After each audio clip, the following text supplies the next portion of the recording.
Hello everyone, welcome back. This is Mr. Hussein Mosapi, and in this video we'll be looking at proving limits by what is known as approach. Alright, so before we begin, don't forget to like and subscribe to the channel. Alright, let's get to it. So how can you prove a limit by approach? Now there's one main point that you need to know. For a limit to exist, the left-hand side limit should always be equal to the right-hand side limit.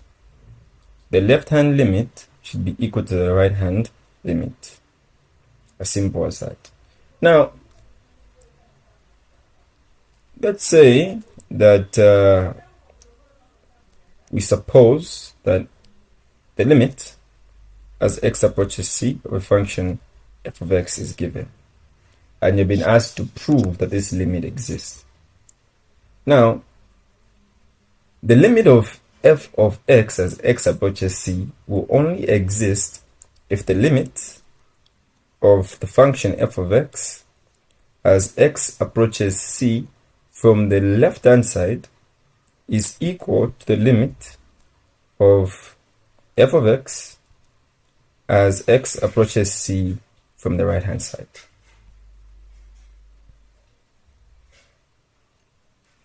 If this is not met, then the limit does not exist.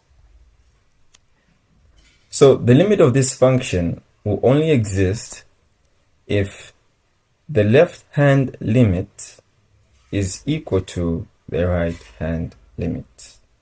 Now the DNE simply stands for does not exist. These are just acronyms that are mostly used under limits. To clearly understand this, let us look at a few examples.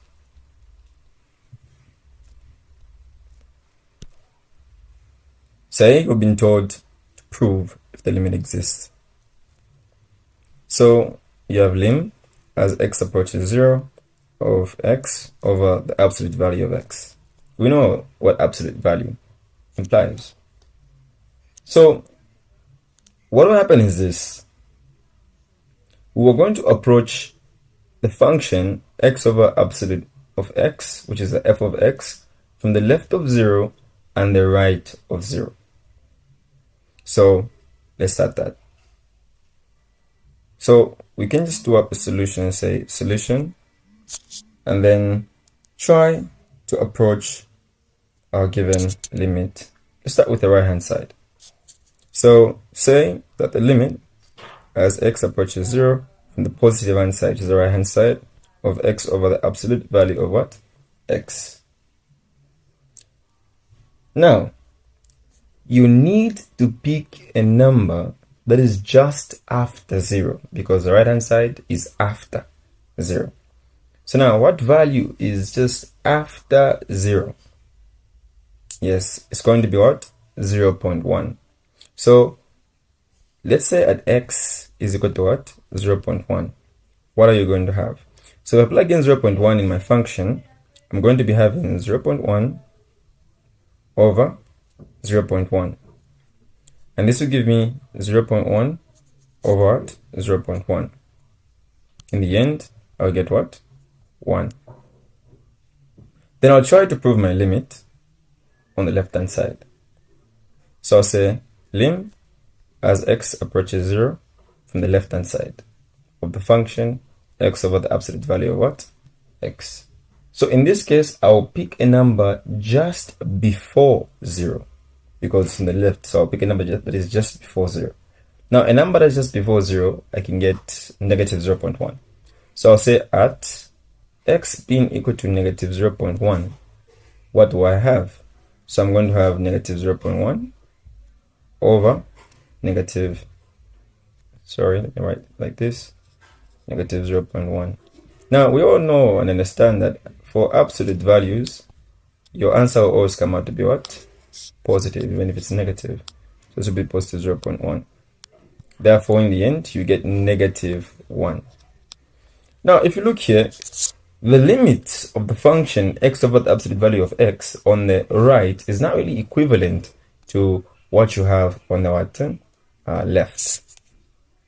Therefore, you will say the limit of x over the absolute value of x,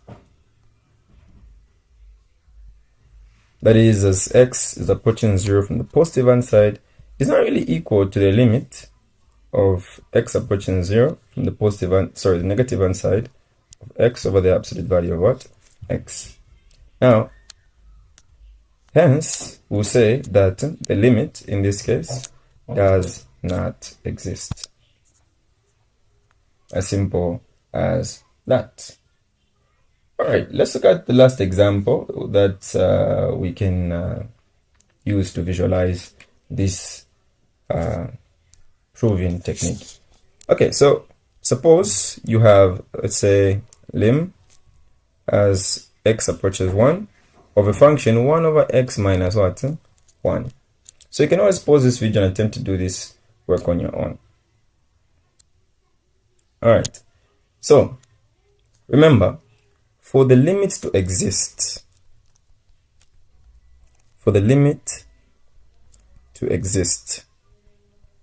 condition that should be met is that the limit of x approaching 1 from the positive hand side of the function 1 over x minus 1 should be equal to the limit of x approaching 1 from the negative hand side of the function 1 over x minus what? 1. Else does not exist. So we'll do up the data and look for the limit of the function 1 over x minus 1 as x approaches 1 from the positive hand side. So I'm going to pick a value that is just after 1, and that would be 1.1. So say at x being equal to 1.1, what would be my limit? So I just have to plug in now. So I have 1 over what? X is 1.1, so I'm having 1.1 minus 1. So basically this would be 1 over 1.1 minus what? 1. So if you do the math here, the simplification, you find that you are having 1 over what? 1.1 minus 1, that will give you 0.1. So let me just put it here.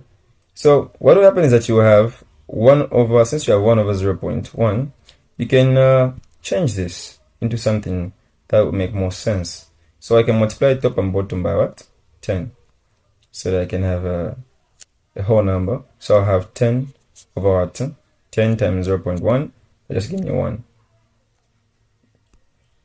So 1 into 10, therefore the limit to be what? 10. That is if I approach it from the right hand side. So this is my data 1. So I can do up my data 2 from this part, since I have more space here. So now let me look for the limit as x approaches 1 from the left hand side of the function 1 over x minus 1. Now what value is just before 1? For those that said 0.9, you're correct. So say at 0.9. So let's just say at x being equal to what? 0.9. So now what will happen? So we'll have 1 over, so you're having 0.9 minus 1. So this would be 1 over 0.9 minus 1. And if you do the math, what is 0.9 minus 1? This will give you negative 0.1.